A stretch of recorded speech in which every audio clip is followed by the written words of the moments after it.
ছোট্ট বন্ধুরা, নিয়ে আসলাম কার্টুনটির তৃতীয় পর্ব। সাথী যাচ্ছে তার দাদুর কাছে গিয়ে দাদু তাকে বলল, দেখো সাথী, বাথরুমে সাবান নেই, তুমি দোকানে যাও, দোকানে গিয়ে সাবান নিয়ে আসো। তৎক্ষণাৎ সাথী দৌড়াতে দৌড়াতে দোকানের দিকে যাচ্ছে। সে এদিক এদিক সেদিক করে যাচ্ছে, দৌড়াচ্ছে। তার পিছনে পিছনে তার সেই সুন্দর টিয়া পাখিটি ছিল। সে এদিক সেদিক দৌড়িয়ে যাচ্ছে। পথে অনেক কিছু দেখতে পেল।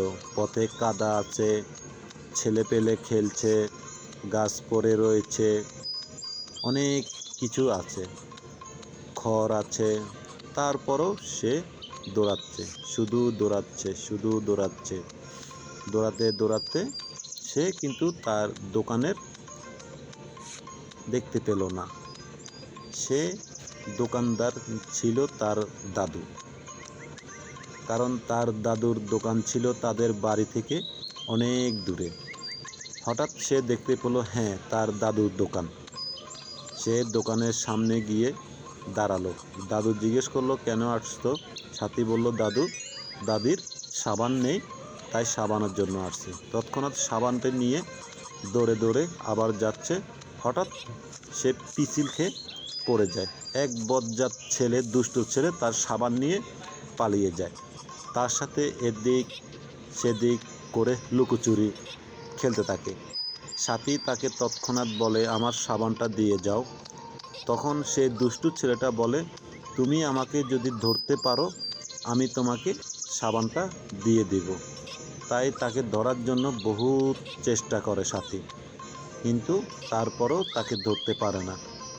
হঠাৎ সে এদিকে লুকায়, সে ওদিকে লুকায়, তারপরও সাথী তাকে ধরতে পারে না। কিন্তু তার পিছে পিছে সেই টিয়া পাখিটি আছে তার সাথে। কিন্তু সে লাস্ট টিয়া পাখিটি তাকে ধরে ফেলে। তখন সে দুষ্টু ছেলেটি সাবানটি দিয়ে দেয়। তৎক্ষণাৎ সাথী সাবান নিয়ে আবার বাড়ি ফিরে আসে, দাদুর কাছে যায়। তখন দাদু টয়লেট থেকে বেরিয়ে আসে। তখন সাথী তার দাদুকে বলল, দাদু, টয়লেট করেছো, আগে সাবান দিয়ে হাত ধোও।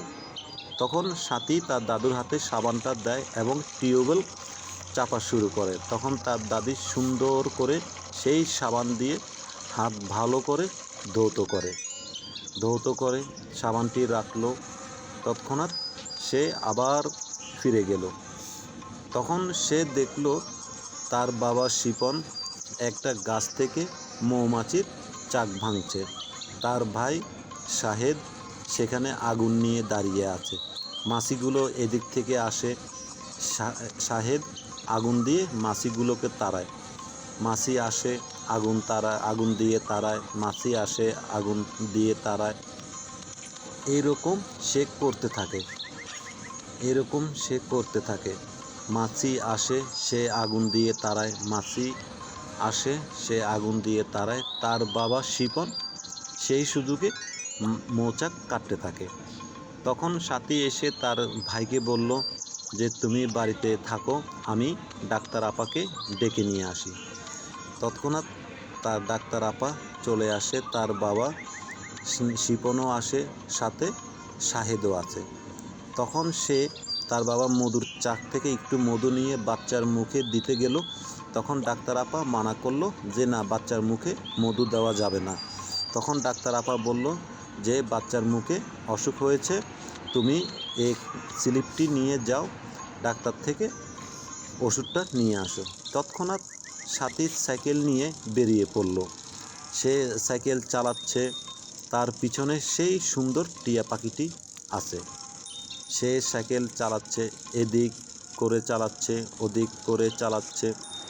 সে যত শীঘ্রই পারছে সে তাড়াতাড়ি সাইকেল নিয়ে যাচ্ছে সেই ক্লিনিকের কাছে।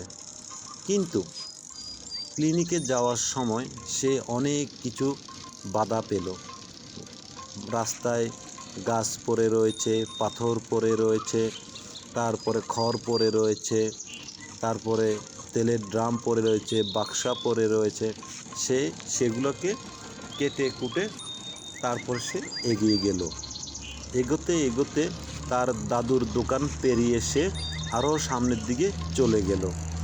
সে সাইকেল চালাচ্ছে, সামনে কাদা ছিল, খড় ছিল, তারপরও সে সাইকেল চালিয়েই যাচ্ছে। তার মনে একটি মাত্র চিন্তা যে আমার ছোট ভাইয়ের জন্য ওষুধ আনতে হবে। সেই জন্য সে সাইকেল চালিয়েই যাচ্ছে। সাইকেল চালাচ্ছে